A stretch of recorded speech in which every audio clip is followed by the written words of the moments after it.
At 9:39, it is Watercooler Wednesday. Yes, it is. And here today, Michelle Lewis with FM 100, Kevin Cerrito with the I Love Memphis podcast, and our very own Adam Hammond. Hey, guys, welcome. Good to see you all. You're looking great.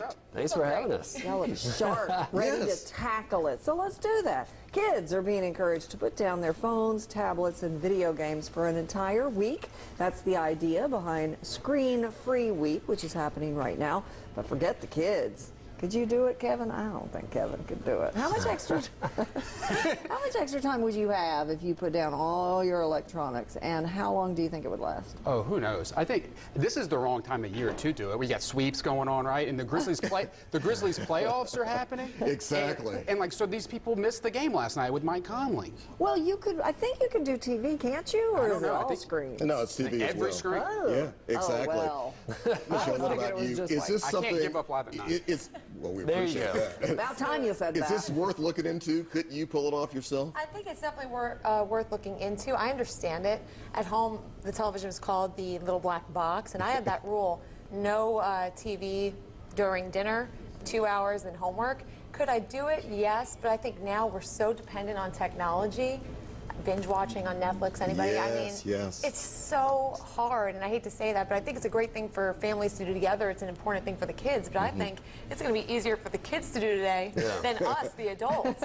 We're the ones that have a bigger struggle. Yeah, I think that's probably true, Adam. Well, yeah, I think it's a great idea. TV, I usually leave the TV on just kind of background noise anyway, but as far as the phone, everyone told me when my little girl was born, it's going to go by so fast, she's going to grow up so fast. So I intentionally make a point to leave, put my phone on the mantle, I leave it there, I don't touch it. I've seen a lot of families who have like a basket, by the door, you put your phone. I think it's a great idea. More so for the parents than the kids, because you really need to soak in those moments, because you're going to be on your phone and life is going to pass you by and you're not even going to realize it. That's it. But if I need you, I can call yeah, you you and can it'll call ring, me. right? Definitely. But I'm not See, on it's Twitter, me, and he'll put it back in the basket. It should be just about maybe one day a week or something. Try to do something else like that, but take a whole week off. Maybe in the summertime you could do it, in July if you're on vacation. Americans need to start small, like that table rule when you go out to eat. That's it. And I like everyone that. says, I like what that. he was saying, it's small things. All right, guys, we'll That's a keep good moving idea. here. Another one a lot of folks are talking about for sure.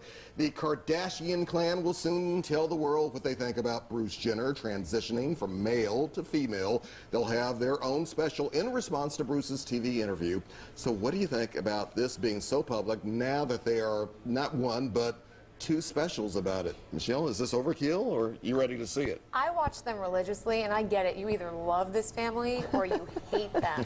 But I will be the first one to say that this is the first publicity they're doing that I can actually back, that I can get behind, because what he is going through is so real. We lose lives, people lose their lives or take their lives because of this.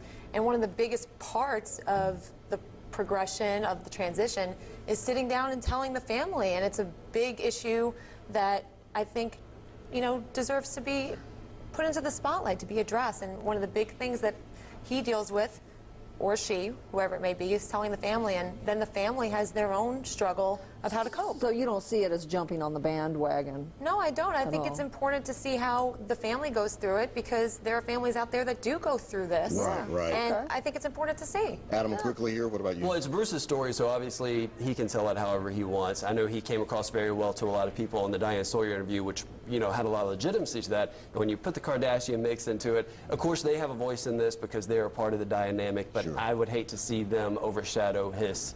As you said, this really is making a difference for a lot of people, to whereas a lot of things they do is just to get attention. Right. Kevin, what about you? Right, as she said, it's a very important moment for the transgender community and what he's doing. And I mean, hey, I love that special. I think millions and millions of Americans watch that special, so there's definitely still a demand to watch more and take this journey with Bruce. I hope All they right, definitely educate. one last topic here before we run out of time. In a new 60 Minutes Vanity Fair poll on conspiracy theories, we're reminded that President Kennedy once said, "I'd like to tell the public about the alien situation, but my hands are tied."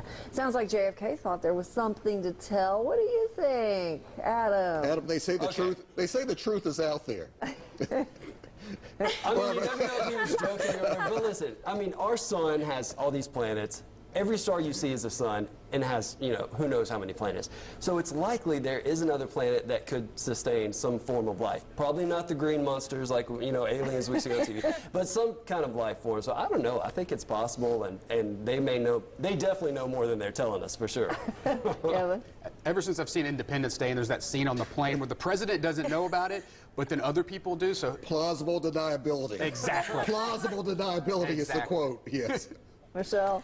I have always believed in aliens. I know that sounds silly. Call them what you may, aliens, green little men. What I believe, there is something out there that we can't explain. We all have had experiences, and it would be weird to think that we're the only life form here. I truly believe that. All right, guys, we got to wrap it up. We appreciate you being here. Thanks for having me. All right.